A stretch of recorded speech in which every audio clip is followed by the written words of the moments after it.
Hi, my name is Kevin McDonald, and I'm declaring my independence. Independence from what? Why, negative thoughts and energy, of course. Chief among them, hate, division, and fear. You see, I know that we're all one, and together we can solve any problem, save our planet and each other. Please, join me as we come together as one and choose a better way to be. So now, let's begin with my independence report.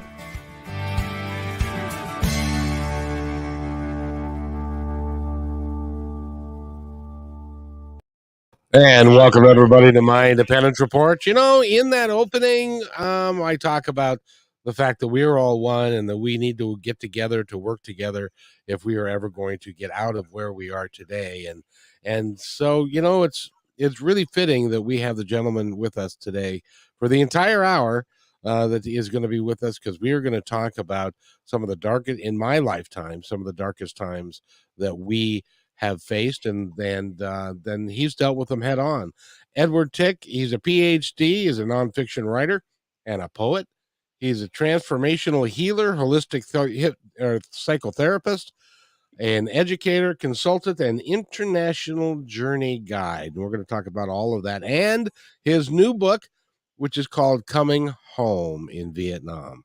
And Edward, nice to meet you. Nice to see you again. We met the other day. I was fascinated with our discussion then, and I know I'm going to be fascinated with it today. Well, thank you very much for inviting me, Kevin, for having me back. And yes, we had a wonderful warm-up the other day, and I'm looking forward to swimming in really important material to share with our audience today. Thank you. No, thank you. You know, it's really sad that the Vietnam War essentially ended in 1973, or 75, depending.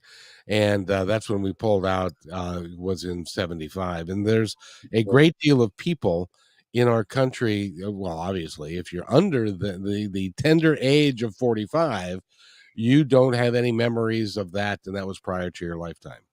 And we're talking about the things that are going on in our world today, that those that don't listen to history are doomed to repeat it. I probably screwed that up, but it's so true. And but we're going to talk about Vietnam, one of the darkest times of my life, and in many service members who came back. And I'd like to thank you so much for your work in this field. And also there's an interesting twist about it too, because we also talk about what happened to the Vietnamese people and how they've recovered from all of that. And that's a very interesting take, because at the end of the day, we are all one, and we are no better or no worse than the Vietnamese that we fought for. When, I don't know, what do we fight for? 13 years there? Officially 63 to 75. So we call it a 12-year war. That used to be our longest war until these sandbox wars and our new adventures. But actually, and the public should know this too, the first name on the Vietnam Wall in D.C. was killed in 1958. We had advisors there before, and we were never officially at war. It was never a declared war. But we had advisors there before 63. 63 began this serious American buildup. And most of our troops were out in 73. The war went on till 75. This as well. More Vietnamese have been wounded and killed by the ordnance we left behind since the end of the war, since 75, than Americans were killed in the entire war. So our public doesn't know that either. The Vietnamese are doing well, and we'll talk about that. But people are still being wounded and dying from the weapons we left behind, and children by the tens of thousands are still being born with serious Agent Orange disabilities. So to the American public, if we say a war is over, but we leave our weapons behind and they're still maiming and killing people, is the war over? We haven't fully ended it yet. We haven't helped our veterans heal and come home well enough. And the Vietnamese are doing okay, but they really could use our help with these remaining issues. And just for those of you, and I will be referencing some history as I understand it, and you, Doctor, correct me if I'm wrong, but Agent Orange was a defoling agent that they used to try and knock down the jungle so that people couldn't hide as well there. But it also turned out that it was a cancer-causing agent, and many, and I don't even know that any statistics have ever been done, how many service members came home and subsequently in 10, 20, 30, 40 years died of cancer. Do you have any statistics about that? I do, and I know the Vietnamese stories as well. So start at the beginning. Agent Orange was experimented with in some remote areas in the United States, in the Adirondack Mountains in New York, and in some farmland in the Midwest that was pretty uninhabited. The Food and Drug Administration and our research people determined that the dioxin in Agent Orange, the worst killing agent, is, I don't know if everybody remembers thalidomide, the thalidomide babies for when I was a child. That thalidomide was a drug given to pregnant women to reduce their pregnancy difficulties and their morning sickness. It turned out to cause terrible birth defects. These poor people have been around. We see people with tiny shriveled arms coming out of their arm sockets and other disabilities. Well, the federal government determined that Agent Orange is 100,000 times more toxic than thalidomide. We knew how poisonous it was. It had to go to the desk of President Kennedy to directly approve such a deadly, destructive, poisonous agent, and he did. And so we knew what he was going to do. We did, but we've, and I really I can't speak to what he thought because he's been gone a long time, or what the other folks, they obviously thought that it was, the benefits of it were going to outweigh the potential risk, because our guys were in the field at the same time that the Vietnamese were in the field, and it was going to affect our fighting man and their livelihood and how long they lived and the quality of their life in anyways. And so, those are the sorts of things that you're not going to find a lot of that in the history books, unfortunately. No, right.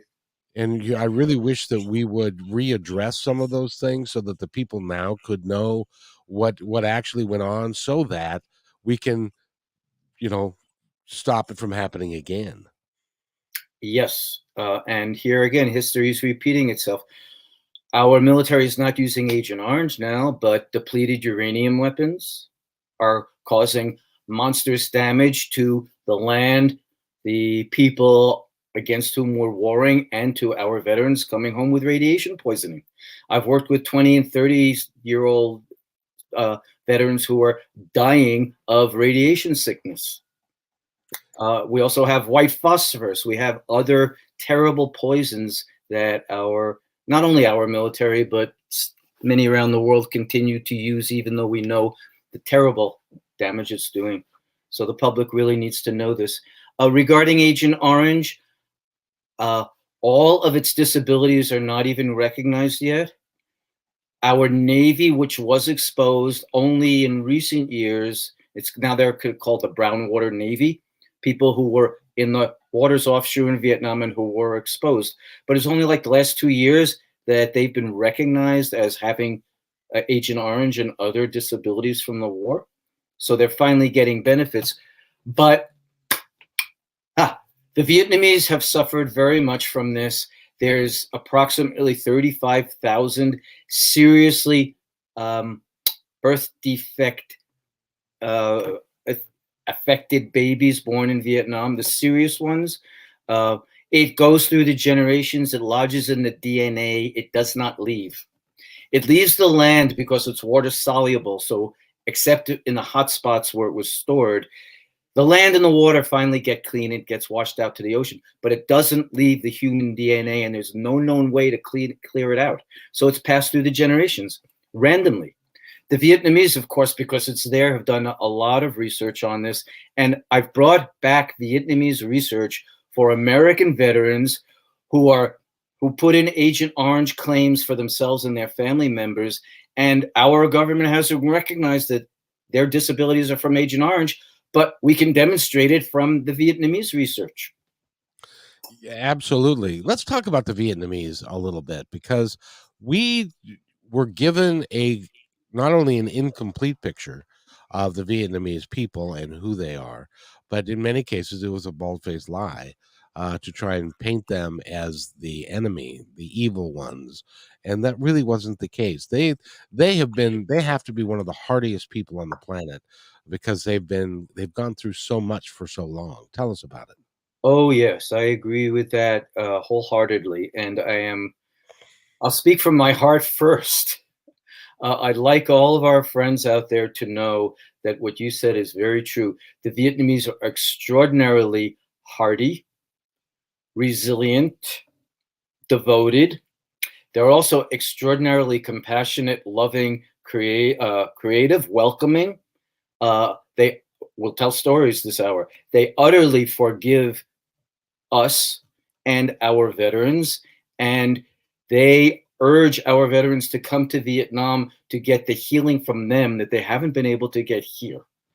And we'll talk about that because, as we know, I've been leading healing and reconciliation journeys back to Vietnam for 20 years, and I can tell stories about them and also about the healing that occurs, and your theme that we are all one. And when these former antagonists get together and share their stories, the depth of oneness, of brother and sisterhood they enter into is extraordinarily beautiful and could be an example for the whole world. So that being said, briefly, the history of Vietnam is that the Viet people, the dominant ethnic group in Vietnam, originally lived in the area that is northern Vietnam and southern China. During the Bronze Age, the Chinese came down and swallowed up most of the Viet people. The surviving Viet people went south. Vietnam, actually, Nam means south in Vietnamese. So Vietnam literally means the country of the southern Viets. That's all they had left. When they went south, they actually forced out the indigenous people that were there, the Cham people, the Khmer people, who are now in Cambodia. And the Vietnamese feel such historical guilt, responsibility for that, that they say, 2,000 years later, they say, America, you helped correct our karma because we had to experience the suffering that we caused other people thousands of years ago. This is part of their Buddhist perspective. Wow. Okay, so China kept invading, and for 1,400 years, they occupied and ruled Vietnam. And the Vietnamese did have several rebellions against them until they finally were forced out. The French came in, I forget the year, 18-something, and the French were there and made it their colony for 200 years. We support, during World War II, the Vietnamese were our allies. They were allied with us against the Japanese, and they were fighting hard on our side. At the end of World War II, they requested their independence. They declared their independence. They thought the West, and especially the United States, would support it because they had been our allies. But instead, France said, we want our colony back. And so we supported France in taking Vietnam back. And here's another secret of the wars that the public doesn't know. The very oldest Vietnam veterans I've ever worked with were also World War II Navy veterans who, instead of coming home, shipped French supplies and personnel to Vietnam to transport them there to restart their colonial war. So the French continued that war. The Vietnamese, the United Nations brokered an election that would have united Vietnam. We knew that Ho Chi Minh would win that election and be president of Vietnam. And so we did not respect that election. And that's when the country was divided, North and South. Ho Chi Minh was the president of the North, obviously. And then we took up where the French left off. Not only that, we paid 90% of the French bill for their war. Then it became our war for 12 years and more, as we've been saying. So Vietnam has been at war for its freedom and independence for over 2,000 years, with just short breaks when they were independent. They wanted to ally with us in the West. In fact, the first paragraph of their Declaration of Independence is ours. They respected it so much that they just lifted it and declared their independence the way we did. And thought now, Doctor, I got to ask you, because and you brought up Ho Chi Minh, and in the history books, or when I was growing up, and they were justifying the war that we were in between the North and the South, they painted Ho Chi Minh as a hardline communist that was aligned with Russia and China, and that he wanted to eradicate the freedom loving people of the South. But that was not entirely true, was it? No, that's really a twisted and misinterpretation of history. Ho Chi Minh first asked for support from the United States and the West for their freedom. When he was not given that and not given any support, and instead the French came back with our money and our help, he felt he had no choice but to appeal to the Eastern Bloc and to the Communist Bloc for help. He was a fierce nationalist. Communism for him was a tool to help supply and support his country against the imperialist invasions from the West. He didn't want to do it, but he had to. And then it's also a little more complicated. Vietnamese is nominally communist, of course, we know that. Vietnam has been a communal society for thousands of years. Communism is and a Confucian society. Communalism and Confucianism are both what you teach, Kevin, how people get along, how we all realize we're all one, and how we run our societies so that everybody's taken care of and we share the resources.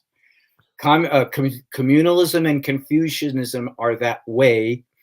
Communism, therefore, was an easy ideological step for them, because in its ideals, communism is generous and takes care of everybody. It's not the reality. It's not what happened, of course, with Russia and China. But Ho Chi Minh was a nationalist and an idealist who was just using it to support his country. And during his reign, his lifetime, he was very good at playing Russia and China against each other. You want me to, because they're feuding. Who's the big communist giant? Exactly. They call him Uncle Ho in Vietnam. And they love him very much. But he was really good at playing the two against each other. I'll ally with you if you give me these weapons. Well, no, I'll ally with you. So he kept his country supplied. And he did have to declare, of course, communist ideology to keep that alliance. But he was a nationalist who wanted his country free and all his people taken care of.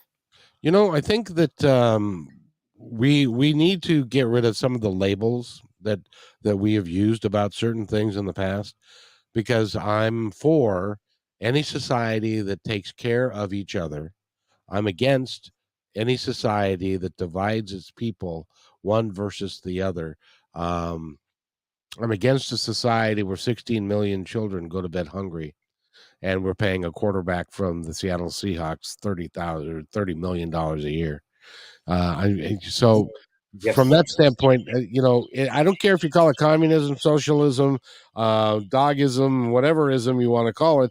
If we as a people need to understand that we're all one, and we need to take care of each other, and any society that does that, I think over time, and gosh, Vietnam has been around a lot longer than we have, and Yes. they're liable to be there a lot longer because they take care of each other and they love each other. Yes. And I would like to take every American to Vietnam, because they also take care of us and they love us. And they take care of our veterans and love them far more than most of them have experienced for most Americans. I have an adopted daughter in Vietnam, jumping in. I met her when she was in college, and we met at some cultural events. While she was in college, she set up a friendship society between Vietnamese college students and American war veterans. They wanted to get to know us, and especially our veterans. Unlike Americans, they want to know the Americans' war stories. They've watched. Their English is good. Not only everybody starts learning English in 3rd grade there now, but beyond that, they learn their English on the internet, watching our Vietnam War movies and listening to 60s music. So Scouts Honor, they sing "Where Have All the Flowers Gone?" A chorus of young Vietnamese young adults will surround our veterans, say, "We're so glad you're here. We're going to heal you with our love, and we want to serenade you." And then they sing our old 60s songs. Tough, crusty veterans break down in tears over that. Dr. Edward, I gotta tell you a quick story. Back in 2003, I was doing Positive Talk Radio on KKNW 2 hours a day, 5 days a week, and it was right during the time that George Bush decided that we needed to go invade Iraq. And so the Iraq War started, and I went and got some 60s war, some Vietnam war protest songs. And we had what we would call music bumps, where we would go in and out of breaks with music bumps. And so I started playing some of and that was one of the songs. War was another one. War, who need, and what is it good for? Absolutely nothing. Yeah. And I started getting hate mail. I'm not surprised. I'm sorry, but not surprised. Yeah, it really was something, because it was like, no, don't you guys understand that war doesn't accomplish anything? As it turned out, that the whole premise of the war was based upon a lie and a fallacy anyway. And how many people died because of something that wasn't true. Yeah. And that continues. We continue to repeat that thing over and over again. And we do. Of course, we both remember the famous "Country Joe and the Fish" song. Yes, indeed. Yeah. Right. Okay. They're singing that. They were singing that in Afghanistan. They just changed the word Vietnam to Afghanistan. 1, 2, 3. What are we fighting for? Don't ask me. I don't give a damn. Next stop is Afghanistan. What are we doing? Yeah, I'll never forget. I was in high school with Country Joe, and he was out there, and then he had a song that didn't make it to the airwaves very much. It was called "Give Me an F, give me," and then that led into that song, and it was a different time, and we were. It was True Confessions. I was at Woodstock when he performed that live. Oh, with 500,000 people joining in the cheer. Well, it was important catharsis for the generation. We were all in so much pain and frustration and fear that Woodstock, 3 days of peace and music, it was called that. But we needed to gather. We needed each other's support. We needed a large expression of the anguish of the country, and that's what was going on. And it's continuing today, unfortunately. But let's talk about your book, Coming Home in Vietnam. Yes. That is it's a book of poetry, correct? Yes, correct. Just tell us how it came to be. Well, as you know, and we've shared with the audience, most of my contribution as a writer is as a nonfiction writer, especially on these topics. So my books, War in the Soul and Warrior's Return, have been influential and helpful to our military and veterans in how to heal and come home. I'm profoundly committed to doing everything truly necessary and ethical and psycho-spiritually healthy to help people heal and come home from war or from other traumas, disasters, violence. So I just back in the 1990s, I learned so much about Vietnam and the war working with our veterans. And though I'm not a veteran, I'm adopted in the Brotherhood and initiated in a different way, initiated through the work and through the veteran work. So back then, I determined that perhaps going back to Vietnam, encountering the other, turning the other from enemy into friend, visiting, quote unquote, the scenes of the crime, which very often happens, is helpful for trauma survivors.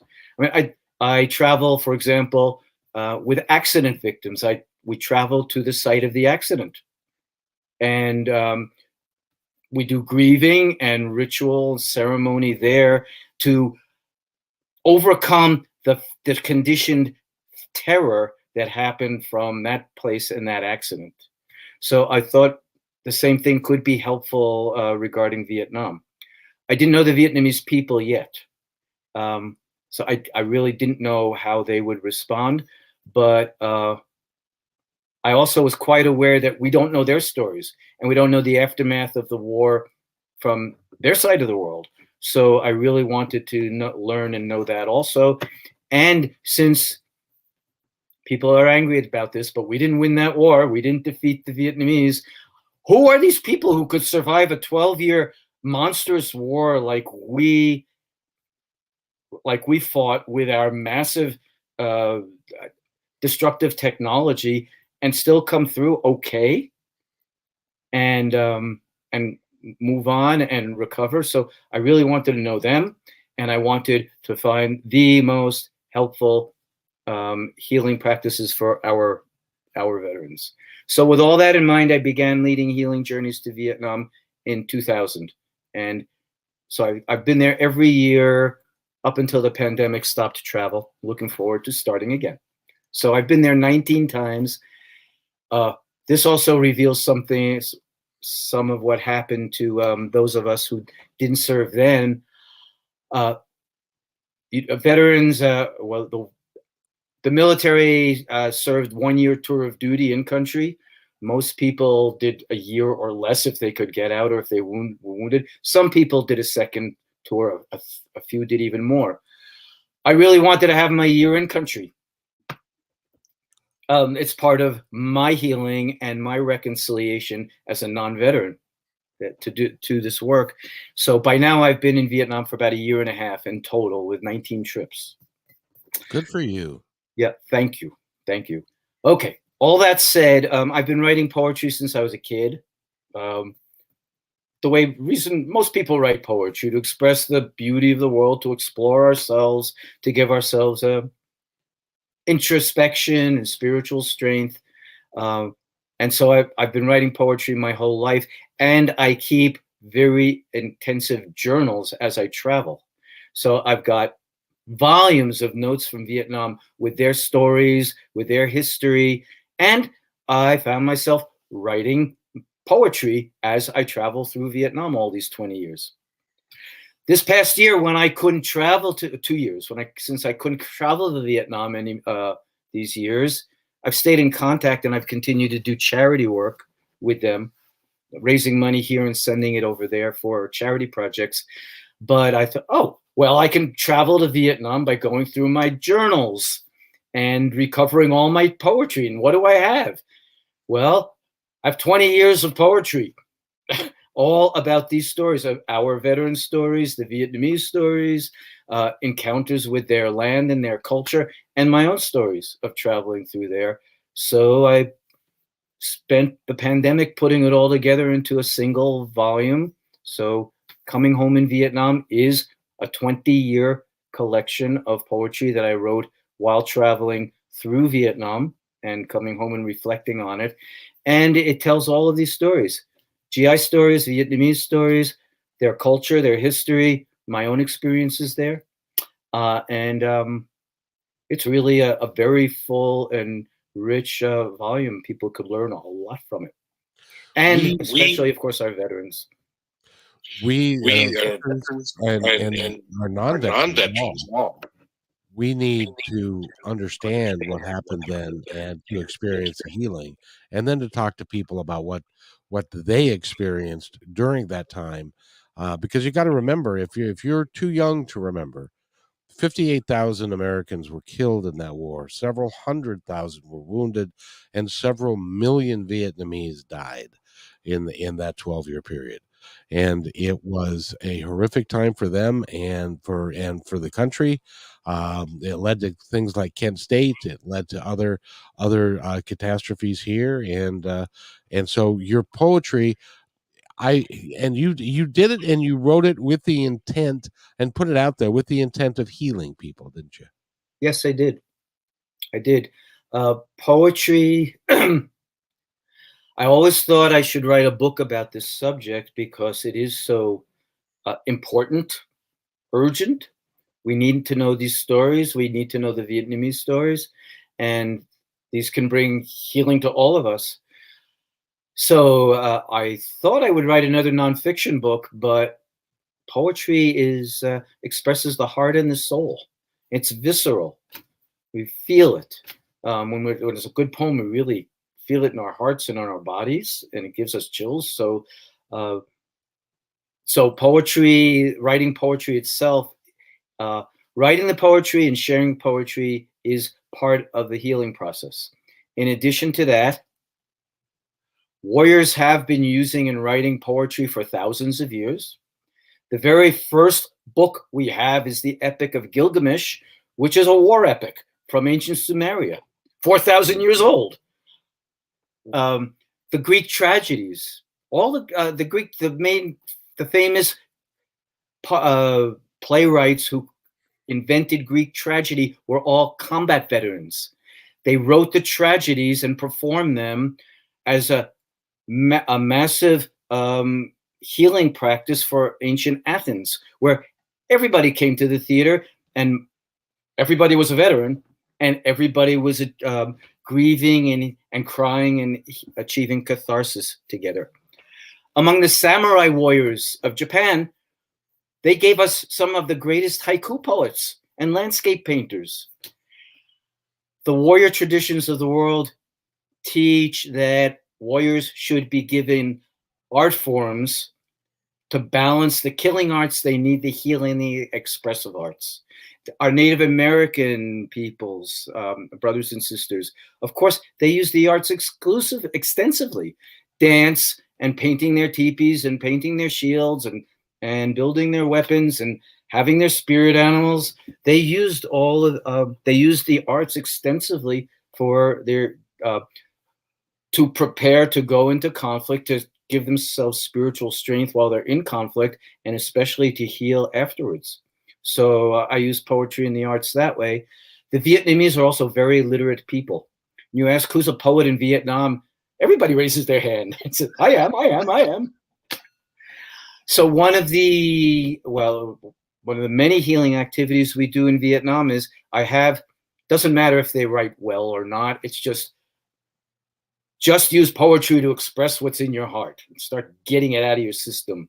Cleanse your system, put it into words, use poetry and the other art forms for catharsis, getting out the old toxic emotions. And so I have our veterans write poetry. Some of them do already, but if they don't, doesn't matter. Just write what's in you. And in Vietnam, we get together, Vietnamese veterans and our veterans get together, and we have poetry readings in both languages. We have the poems translated into the other language, and Scouts Honor, within a few minutes, within 2 or 3 poems, the veterans of both sides who, at the beginning, like they sit on opposite sides of the circle, after 2 or 3 poems, they're jumping out of their seats and saying, that man's poem is mine. That warrior's story is mine. I need to read his poem in my language. And they jump out of the seat. They take the seat next to their new brother. They put their arms around each other and they read each other's poems. And tears come. And they affirm, this is all of our story together. And as one Viet Cong veteran said to our group, from now on and forevermore, Vietnamese and American veterans must be the lips and the tongue of the same mouth telling the world the same story. And with poetry and these other efforts, we moved in that direction. It seems to me, and you would know because you've led journeys. By the way, we're talking with Dr. Edward Tick, Tick. You can go to edwardtick.com to get his biography and look at all of his books. I highly recommend that you do that because one of the things that I know that you've discovered, because you're taking veterans back to Vietnam, American veterans back there for a mission of discovery and rediscovery. And tell me if I'm wrong, but I suspect that what you find is that is one of the best ways to heal the hurt and the PTSD and all of the memories that they have. That it can be a real healing experience talking to other people from the other side, that surprisingly enough, and their common experiences. Has that been your experience? Absolutely. Scout's honor. By now, with 19 journeys and taking between, varies, but 10 to 20 people, half of them veterans. So I've taken by now several hundred veterans to Vietnam, and war widows, and orphans of veterans or children of disabled veterans who can't travel. In almost every case, they achieve more healing in the 2.5 or 3 weeks that were in Vietnam than they've achieved in 30 or 40 or 50 years of trying since the war. The only time that hasn't been the case have been a couple of times when the veterans had other pathologies in addition to post-traumatic stress disorder. A couple had really horrific abusive childhoods. So Vietnam, we can clear up the wartime PTSD, but the terrible childhood abuse and wounding is still there. So there's that. And with all respect to this warrior, one time one of our veterans went back because he had Agent Orange diseases and his children did, and he just wanted to be there researching the impact of Agent Orange, which we did. But before we left, he said, I'm an alcoholic and I ain't giving that up no matter how much healing you give me. Wow, that was a conscious choice that he made on it was, yeah. So he didn't get soused while we were there. He was respectful, but he really wasn't looking for deeper healing. He really wanted to just help his family with Agent Orange disability. But besides a few examples like that, the degree of healing is really extraordinary. How about I read a poem and tell the healing story behind it to demonstrate to our friends out there? I was going to suggest, hey, how about you read a poem? Kevin, what a good idea! Thank you very much. I'm full of them. So I would love to hear one, please. Okay, thank you. I'm going to read one of the opening poems in the book and also tell the backstory to really fully and deeply answer your good question about what kind of healing happens there, how deep and comprehensive can it go, and can our veterans really restore their lives through these efforts. So this poem is called Praying, and I want to tell the backstory. Oh, I'll say this. Many of my poems are written in first person. Whether it's me or a veteran or a Vietnamese person, I still use I to make it really personal. And also, again, joining with you in your philosophy, we are all one. So everybody's story is all of our stories. And exactly. We need to be in the collective. It's part of the grand human family. Yes. So this is about a veteran, but it's in first person. All right. So this veteran, he was a veteran from Massachusetts, living in the countryside out about an hour west of Boston, and of course living in the country as so many veterans do to keep his stress down, feel safer. On his 19th birthday in Vietnam, he was in a horrible firefight in which he and his unit survived a suicide attack by who knows how many Vietnamese, but they killed 300 enemy soldiers. Oh. And of course, many of his comrades were injured or killed as well. The end of the battle, they dug a mass grave and pushed all of those Vietnamese bodies into that one grave. He survived. He came home. For decades, he had been feeling very guilty about that and having nightmares of the dead crying to him from inside the earth. Ew. Yeah. He wanted to resolve those, and ordinary psychotherapy didn't do it. Talking about it didn't do it. Taking medications to kill nightmares doesn't heal anything. It might suppress some symptoms, but doesn't bring healing. He really wanted it over. So he decided to go back to Vietnam with me, and we would search for this battle site and this mass grave and give it back to the Vietnamese people. We found it, and we did. So I'm going to stop there and read the poem and then tell the rest of the story. It's a 2-stanza poem. The first stanza is him on his 19th birthday in this battle. The second stanza is him when we went back and returned the grave to the Vietnamese people. And then I'll tell you the aftermath. So this is called Praying. Never in my life did I pray so hard as that day at the smoking bottom of this mountain, among giant boulders and fallen trees, when the enemy overran our wire and sprouted like berserk rice stalks, no farther away than the length of my rifle, and our muzzle holes became God's wrathful eyes. That's his 19th birthday. Now we go back. Never in my life did I pray so hard until today, on the cloud-crowned top of this mountain, among smiling statues and wafting incense, when their children took my hands and called me uncle, and monks bowed to me as if I were a saint, and I embraced their dead as my true brothers, and God's loving eyes gazed through my torn and mending heart. There we were. We found the gravesite. The Vietnamese villagers just showed up spontaneously around us. We told them why we were there. We showed them the grave. Our vet thought he was frightened he was going to be arrested and thrown in prison. Thank you for bringing our ancestors back to us, they said. You returned our fathers. You returned our grandfathers. You brought their souls home. Now we can all be in peace. Please hold my baby and bless my baby. You gave him his great-grandfather back.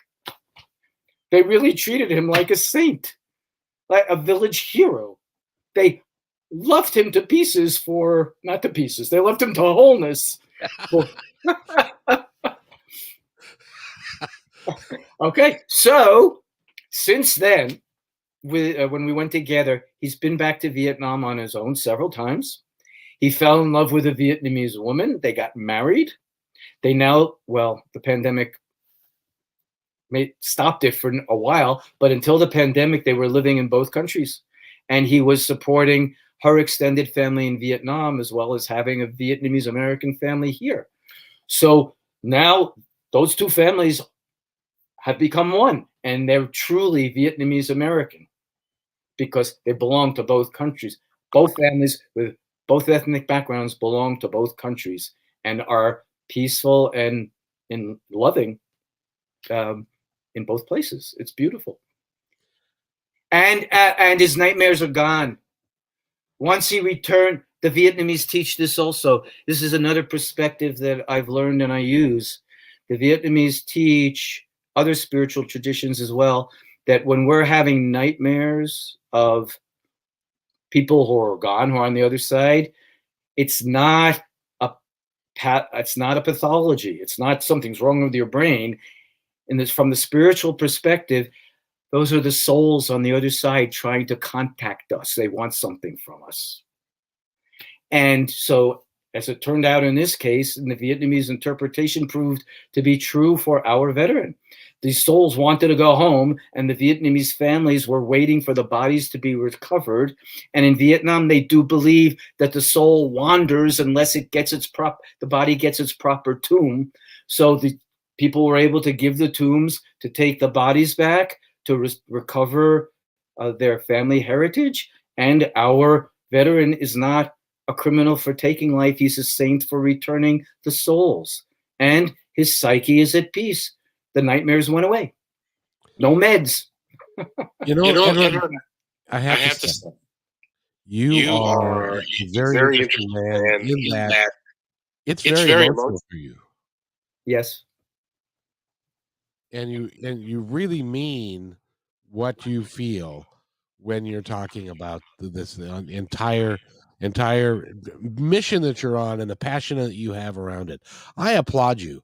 And by the way, we have to talk about the Greek people, and we have to talk about what you do there and the totality of your work. We're not going to have time today. So will you come back and talk to me again? Oh, I'd be honored to, Kevin. And feel free to call me just Ed. It's easy. Okay. I appreciate the respect, and that's all good. When people need doctor or doc, they can use it, but I'm okay being Ed, because just as you teach, we're all one. We're all in this together. And the earlier that we learn that, and the earlier that we teach that, the better off that we'll be. And unfortunately, in this country, we've got a long way to go before we can begin to get there. But you're making a difference. And so thank you. The kind of programs you run and the guests you have, this is also making a difference. I hope so, and they're going to be up for a long time. So if you want to go get the book, Coming Home in Vietnam, every veteran, I believe, every veteran, every relative of a veteran, if you have an Uncle Tommy and you never could figure out why Uncle Tommy did what Uncle Tommy did, and he was a veteran in Vietnam, you need to get these poems, because they'll shed some light for you on what actually happened to these guys. Because remember, the gentleman that you were just talking about, he was friggin' 19 years old. He was barely out of diapers when he was shooting other people in a land 10,000 miles away, and didn't get the support that he needed there or when he came back here. 19 years old. That's to me, that's unconscionable that we do that to our kids, but we do. Yes, we do. And it is unconscionable. We know the brain is continuing to develop into our mid-20s. We know that people's morality is still forming. It's not complete. We know people at that age don't know, can't even imagine the consequences of their actions. They don't think that way yet. So really, what you said is right. We're sending people who are barely, no offense to our young adults, but barely out of diapers into these hideous conditions to do things nobody should ever have to do. And of course, it's going to have this disastrous impact on their psyches. Well, yeah, and just as an aside, I'm 64. I'm closer to being back into diapers than they are leaving diapers. So. Me too. I'm 71, brother. And I'm sure you're singing the old Beatles song to yourself all the time now, right? When I'm 64. Oh, of course. That's yes, indeed. That's one of my favorites. Now, my brother passed away 18 months ago, and he had stage 4 lung cancer. And are you familiar with the Beatles song "In My Life"? Oh, sure. And so the day before he died, I played that for him, and it had an impact. So that's beautiful. Thank you for that story. And so it was a good way to help your beloved brother cross over.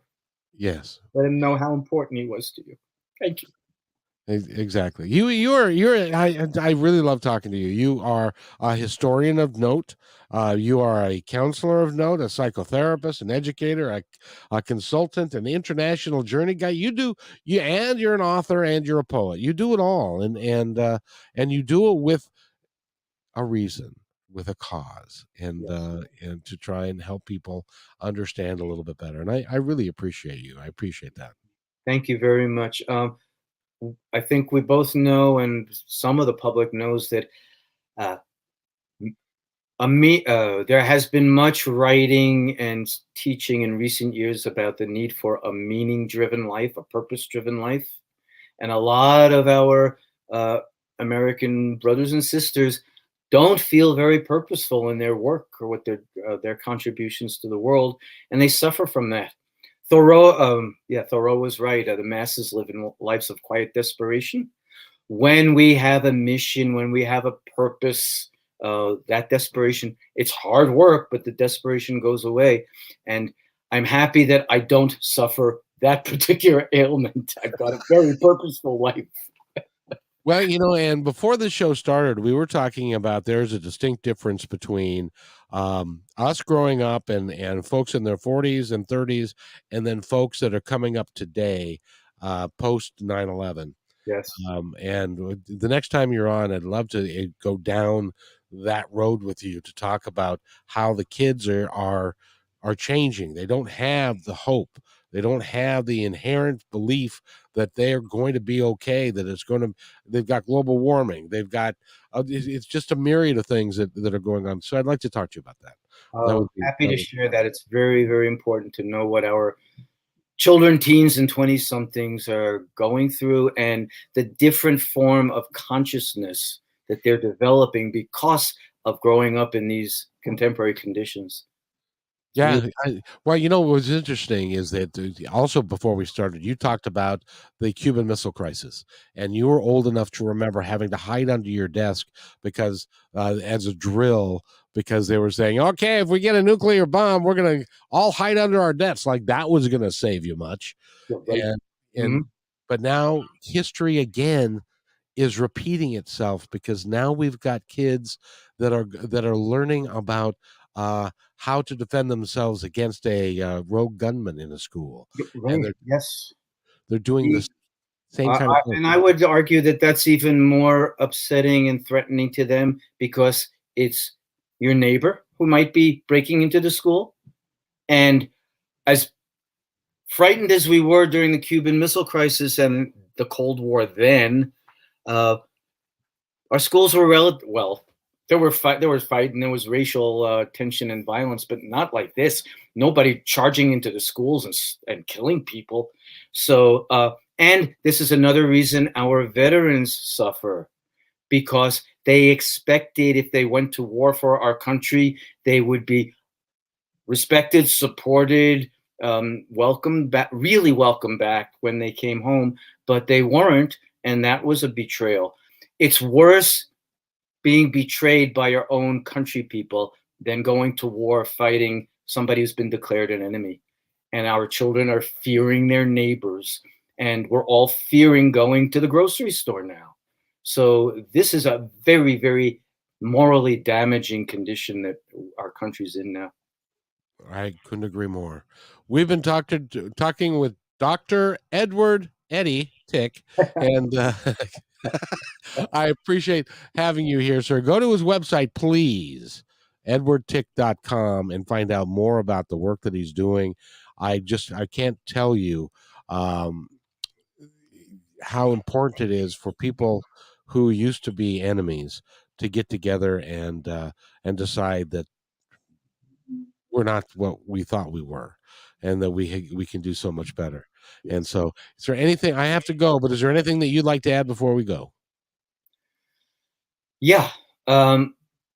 We want our friends out there to know that truly understanding each other across vast differences and making peace is possible. Becoming friends instead of transforming enemy into deep, abiding friendship is possible.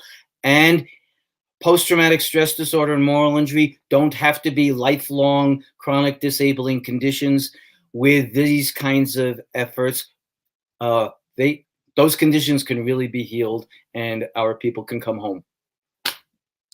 And Susan says what I wholeheartedly agree. Beautiful work that you're doing, and please keep it up. And I need to have you back on the show. I just got to tell you that. So be looking for that. We're going to rebook Dr. Edward, and he's going to come back on. We're going to talk about more stuff because his life is chock full of. His bio was too long to read. It would have taken the whole show. So This is much better, my friend. The exchange we have, the energy and the wisdom that we share is what's important. Thank you. Thank you. And you have a wonderful day. And I just got to tell you, thank you. You're welcome. Thanks for enjoying this episode all the way to the end. Please give us a like and subscribe to this channel. This has been a production of kmmedia.pro. Please visit our website, oddly enough, named kmmedia.pro, for more details about us and our mission, which is to provide great positive programming designed to inspire us all. I'm Kevin McDonald, and I'm proud of these shows, and I truly hope that you'll like them and share them with friends and family. So on behalf of our entire team, remember, be kind to each other because each other's all we've got. We'll see you next time.